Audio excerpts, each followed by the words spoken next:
Ndabaramukije nshuti namwe bagenzi muriko mukurikirana imbonesha kure yanyu ya BTV Burundi. Sangwa ikaze mu mwanya mwiza wo gukurikirana amakuru mu Kirundi avuga kuri wa 26 Nyakanga umwaka wa 2024. Hatangimana Patrick nije ngira ndabashikirize mu nkundire duhere ku ngingo nkuru ziyagize. Abanyeshure bo muri kaminuza y'u Burundi barakenguruka ko agafashanyo ngurane baronswa kongerejwe kava ku 60 kaja ku 100 amafaranga y'amarundi. Nayo mu gisata c'ubworozi haribonekeje akarusho harimo no gukora incanco mu gihe izahora zikoreshwa mu Burundi zava mu mahanga. Ayo n'ayandi turaza kuyakurikirana mu idonido ry'aya makuru. Ndasubire kubaramutsa nongera ndabaha ikaze mu idonido ry'aya makuru. Tugira duhere mu gisata cyo gutwara abantu n'ibintu. Kuva kuri wa kane imodoka zose zunguruza abantu muri rusangi mu gisagara ca Bujumbura zatanguye guhabwa ivyandiko bita otokora mu rurimi rw'igifaransa vyerekana aho bategerezwa gukorera. Ni muri mugenzi wacu Areruris Indongozi. Kuri uyu wa kane igenekezo rya 26 Nyakanga umwaka wa 2024 niho hatangwa ku modoka zose zunguruza abantu mu rusangi mu gisagara ca Bujumbura ivyandiko vyerekana aho izo modoka zitegerezwa gukorera.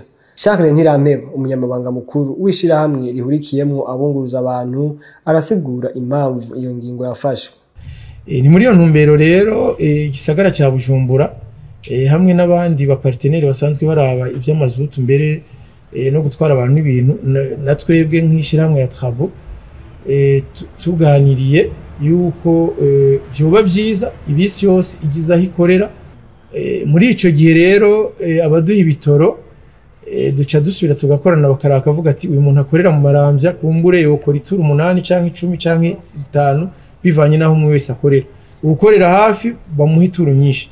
Nuko rero nico cyatumye hatunganywa iki gikorwa cyo kwandika imiduga yose. Imiduga yose yarahejeje kwandikwa ubasigaye mikeyi. Ibimenyetso byaho imiduga ikorera mwabibonye ko byarakozwe. No kuvuga yuko muri iyi minsi 2-3 imiduga yose izoba ifite ibyo bimenyetso kandi izoca itangura gukorera mu mirongo isanzwe yanditswemo. Ku ruhande rw'abagendesha imodoka nabo barashima kuko iyo ngingo ifise akarusho izobazanira. Ingingo ya meringe twayakiriye neza kuko ni vyiza byaje no kugabanya akajagari. Umuntu wese agakora akamenya akorera kuko muri twebwe turafise ukuntu bamwe baronka amazutu abandi bakaronka make bakaca batangura agafata itinere ndende irimo amahera menshi mu nyuma aheje gukora akabona ya mazutu yibasigaye ari make acaza mu yindi itinere ya hafi nko kumusaga we deja amaze kuronka amahera aje gusatira kumusaga kubera asigaye mazutu make. Ivyo vyandiko bigugwa amafaranga 40 ku modoka imwe no kuvuga 200 ku candiko kija imbere y'imodoka n'ikindi c'200 nyene kija inyuma y'imodoka. Mu gisata c'indero abanyeshure bo muri kaminuza y'u Burundi barakenguruka ko agafashanyo ngurane basanzwe baronswa kongerejwe kava ku 60 kaja ku 100 by'amafaranga y'amarundi. Numuri wa mugenzi wacu Keza Era Gloria. Abanyeshure bo muri kaminuza y'u Burundi tubicishije ubuserukizi bukuru bw'abanyeshure tukaba dutanze iryo shimwe dufatiye ahanini ukongerezwa kw'ingurane fashanyo ku banyeshure biga mu makaminuza ya leta kandi tukaba twaraye dutanguye kubironswa. Hari haheze igihe kitari gito havugwa imyidogo y'abanyeshure bo muri kaminuza y'u Burundi ko agafashanyo ngurane baronswa ari gato ugereranije na mikoro yo mumwe wese bikunyurwa n'ubuzima buzimvye kandi kakaboneka gatevye. Tugerageje kuraba ibintu by'ubu byaraduze cyane kuko ugerageje kuraba ubu umuntu aba yabaye agiye mu restaurant nka par jour usanga akoresheje 3000. Rero uciye ukompara nage baduha par mois biba bigoye cyane kuko urumva deja aba yabaye hafi y'imyaka ibiri. Ugaca usanga rero nayo yo gufungura ayo gupangamo nayo gufotoza amaserivisi nyene ugaca usanga niyo turiko turakoresha. Ico kibazo cahavuye gitorerwa inyishu nk'uko biri mu cegeranyo c'inama nshikiranganji yo kuwa 12 Ruheshi umwaka w'ibihumbi 2024 irongowe n'umukuru w'igihugu c'u Burundi Evariste Ndayishimiye. Agafashanyo ngurane gahabwa abanyeshure biga muri kaminuza y'u Burundi kahora kangana n'ibihumbi 60 vy'amafaranga y'amarundi kongerejwe kakangana n'ibihumbi 100 vy'amarundi nk'uko vyemezwa na Simeo Bazirutwabo aserukira abanyeshure biga muri kaminuza y'u Burundi. Kw'izina ryabo arongoye arakenguruka iyo ngingo akanashikiriza ko hari umwizero ko n'umugambi wo gufungurirwa wari warahagaze ugiye gusubira gutangura. Dufatiye kuri ico ciza twaraye tugabanye turafise umwizero ko no gufungurirwa ku banyeshure byari byarahagaritswe bigiye navyo nyene kuzihwezwa kugira bisubire nk'uko vyahoze kandi n'uburaro bukongerezwa maze umwimbu ubandanye kugwira mu banyeshure. Haraheze imyaka 6 agafashanyo bourse mu rurimi rw'igifaransa kahabwa abanyeshure bo muri kaminuza y'u Burundi gakuweho gasubirizwa n'agafashanyo ngurane pré-bourse mu rurimi rw'igifaransa. Nkuko twari twabivuze mu ngingo nkuru z'aya makuru, mu gisata c'ubworozi haribonekeje akarusho gakomeye harimwo no gukora incanco mu gihe izahora zikoreshwa mu Burundi zava mu makungu. Vyashikirijwe n'umushikiranganje mu vyajejwe harimwo ubworozi Prosper Dodico. Ni nkuru ya mugenzi wacu Elvis Munyaneza. Ibikoresho bigezweho n'abakozi babinonosoye ni bimwe mu bituma igisata c'ubworozi kigeze ku ntambwe ishimishije mu gihugu. Umushikiranganje w'uburimyi Prosper Dodico yabishikirije mu gihe yari yagendeye ikigo c'ubushakashatsi kuwa 20 Nyakanga. Mwabonye yuko turafise igisata kiraba microbiology, niko yuko ni gisata kiraba turya dukoko duto amaso atabona, nivyo bita microbiology. Haruhande y'ibyo mwabonye ko dufise na laboratoire ishobora kuraba bimwe twita amavirisi imigera. Mwabonye ko ngaha duhereje dufise laboratoire ishobora kuraba ibigize indya dufungura. Mwanabonye yuko kandi ubu dushoboye iyo umuntu yimbuye dushoboye kuraba tukaraba umwimbu tukaraba ko ataburozi burimwo bimwe twita residi chimique. Mwabonye rero yuko ubu tugeze ku rwego rushimishije. Twaje tugira ko rero dukeza ubwa mbere aba bakozi kuko murabona yuko bageze ku rwego rwiza. Hama twaje tugira ko tubakeza kandi mwabonye yuko bageze ku rwego aho batangura gukora vaccine cyane iryo vaccine ikinga agahweka bimwe twita ramadido Newcastle.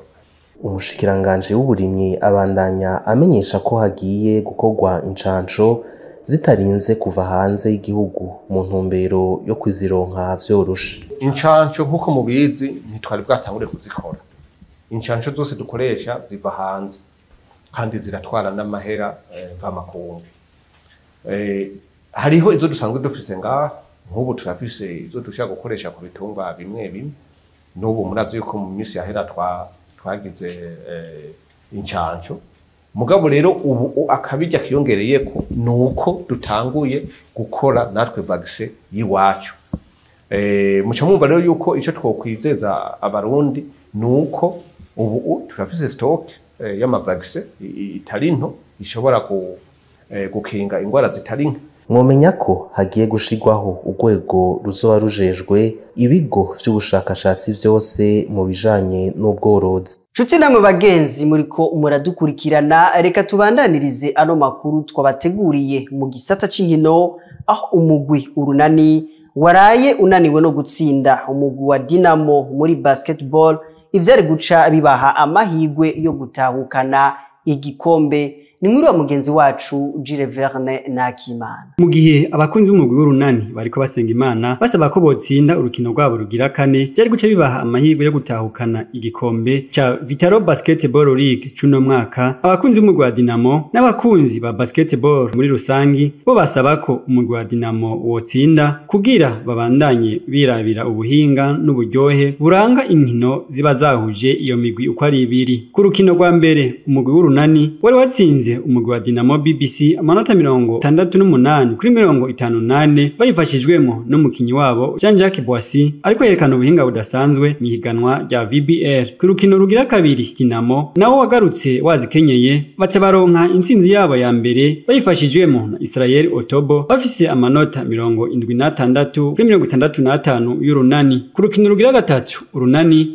barose intsinzi yabo barushije umugwi wa Dinamo amanota agera kuri 7 ko bafise amanota 68 kuri 57. Mu rukino rugira kane umugwi w'urunani wagarutse wazikenyeye ucutsinda urukino rugira kabiri wikurikiranya n'amanota 67 kuri 56 ya Dinamo. Abasore ba Julien Shenyo baraye bagaruriye ikizere abakunzi ba Dinamo inyuma yaho uwo mugwi utsindiye urukino rwabo rugira kabiri n'amanota 82 kuri 76 bayifashijwemo na Kelvin Amayo yatsinze amanota agera kuri 20 wenyene. Joyce Ndumutima icegera cy'umumenyereza w'umugwi wa Dinamo yamenyesheje ko abakinyi biwe bitwaye neza ariko ngo bategerezwa kubandanya bakora cyane kugira barabe ko bogaruka neza. Abakinyi bari professionnel bo nyene bari conseiller ivyo barimo bavuga ati nitwozimba gutya nitwovamo gutya no munsi barabizi baje bari conscient iki barindira no munsi hanyuma ikindi nta kintu tubajistement twagize turagira dukenya mais sinon ahanini ni determination la combativité